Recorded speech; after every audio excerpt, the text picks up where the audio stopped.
just hope to see our team do really well today against Legacy. Yeah, I mean, that's an exciting call because the point I want to bring up is the fact that you have a 10-man roster, 2 people in every single position. Obviously so competitive. How do you actually manage that in terms of, you know, different games, different rosters, and different ideas from scrims translating onto the stage? The power from afar that they're able to dish on out and really force their opposition into decisions that maybe they aren't too keen to take otherwise. Bit of a collapse taking place in the river here. A pincer move from mid to bot. Incursio finds the 2-man stun, dashes on in, looks for the kill, falls on down, but it's a 1-for-1 nonetheless. That's going to be Star picking up a kill. Then Karma comes into the fray. TP coming in from the top side as Gravitas looks to try and answer back and pick up the pieces. Sybil not level 6 just yet. Has a flash, has a stun, has a chance to run away, but falls on down. As it's going to well and truly keep them in this game and show that they are still here to play. They are, and it's going to be explosive. It's what we tend to expect when we see Incursio in the mid lane. Kyose showcasing us his very first LeBlanc game and finding good success with it as the pawn. Guaranteeing the stun charge winds up and connects, because if it doesn't, he gets punished so damn easily like that. The range advantage between a Xin Aatrox. Out goes the ultimate, the chain disruptions do not connect, but out goes the equalizer as well. Floppy soaks it all up, flashes away, the Tether connects, the arrow empowered and aggravated picks up a 3rd kill here for Styled. Mid. Revenge story takes place in mid lane now as Kyose pops the clone, can't distort away, can't dash and juke and jive, and flashes are burnt. But it's Sybil that answers back and finds himself a bit of success in the mid lane. I mean, it may be... Oh my god, okay, good night. 2v2, well done from Legacy. It just doesn't stop, Skibby. There's no time for macro. Oh there is no time for macro, Rusty. We are just all about punching on, and all in here from Akano. Floppy wants to try and get a tag, doesn't get an assist. The House Company's late game team fights, he looks to try and jump on in.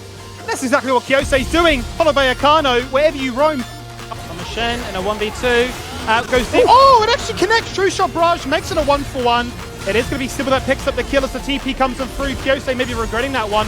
Doesn't have flash, but it is a LeBlanc at the end of the day. Stopwatch comes on through, buying time, hoping that Amel was there just for an empowered shield to buy him some time. But it's a difficult dive. He's held on. He's been very patient about it, but that maybe is undoing. Flashes away, but the Tether still connects. Buying as much time as he could there with the life leech, but it's just not going to be enough. A 1v3 situation, he can't do much about that one. Now bottom side, can Legacy find 2 from 2? Cross map plays, will it be their day? Here comes Floppy, hitting the pass, blocking him in place, sniping the kill from afar is Thomas Shen. Dragon's available here. It's going to be an Ocean Soul to play for. They would love to have that with Gravitas. As they posture and pressure their opposition from afar. They got themselves into the pit first. That means vision control is theirs. That means the ability to try and hone in and find that pick target comes a little bit easier, but we know, Rusty, that Legacy have a lot of retake tools. Yeah, Legacy can definitely poke around with the Varus, see what they can get done. I think the Gravitas are preferential to that immediate all-in. The equalizer's down. The equalizer's down a little bit too late, though the smite goes out. The Dragon's gone their way. In comes the suplex. Winter looking to try and bring as many people together. 4 people clap their hands together. Is that the difference maker? Kyose removes him, but there's just nobody else falling down afterwards. The fact Gravitas finding 2 kills at Dragon and a little bit more. Summoners or not, they don't seem to mind. Hard engage when it works. A bit of emphasis towards the top half of the map here for Gravitas to control wards. TP's coming on through.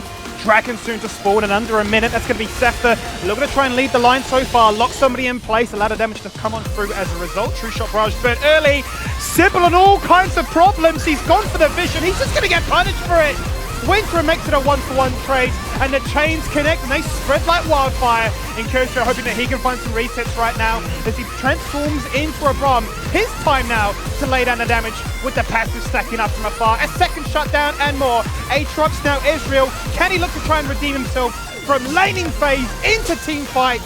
He certainly can. They're less reliant on those summoner cooldowns. So Sybil with the flank here. I have to keep tabs on that because that is another kill angle coming from the side. Sapper has no flash, going to look to try and dash, but in the end is going to fall on down as he's buying as much time as he can.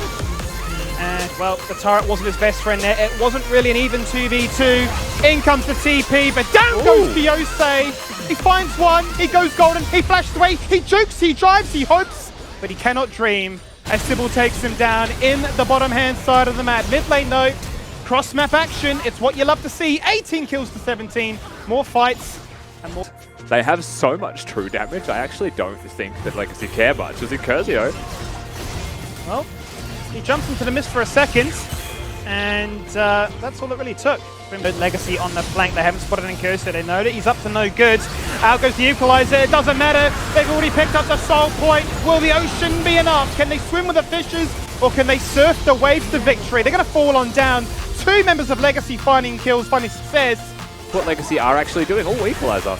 Equalizer goes out nice and early, Gravitas now looking to try and turn things around as Safa jumps in, Sybil goes golden, members looking to try and fight, Suplex comes out, locks in place Aatrox. Putting things around right now, poking from afar. Thomas Shen versus the styled Varus. Who can try and exhibit the most power from afar and allow these bruises and engaged threats to stick around and stay a while.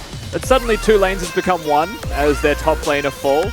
Talk about healing reduction threats. There's a couple on the side of Legacy right now with Incursor stuck in a spot above her. Has to burn flash at the last minute outside that blue buff pit. Safa caught in trouble as a result right now. Split from the team, may just fall on down, flashes away from the empowered Q as the rest of his team crumble around him. And for Gravitas is, can that Cyrilda's Grudge get online anytime soon here for Thomas Shen? You know, they've gone for the healing cut, they've got some tankiness there, but without that Cyrilda's, he can't 1v9. There is still going to be a little bit too much tankiness to be standing in front of him. But with the Dragon as a present threat, you know, he doesn't really have that time that he can afford.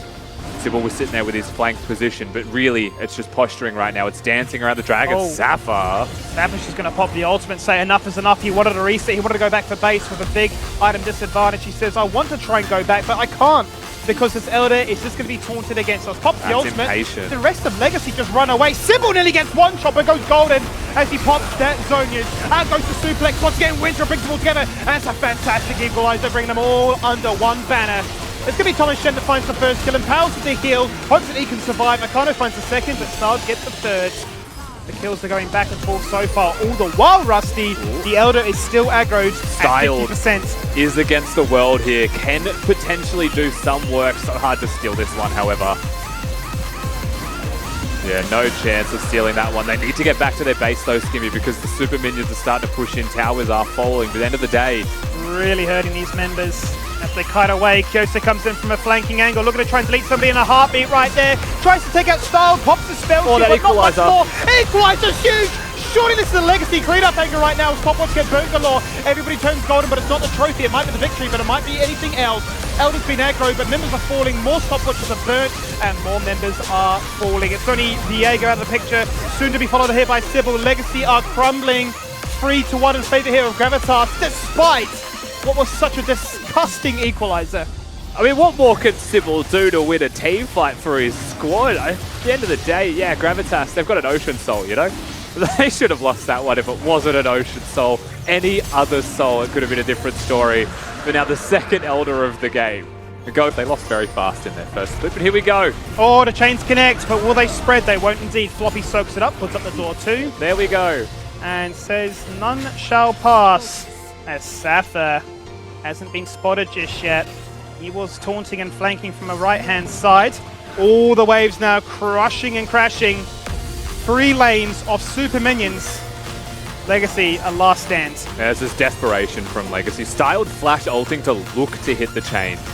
Shows that they're desperate. You know, they knew that the double supers were starting to crash in. This is where it gets nearly impossible. Even, oh, hang on.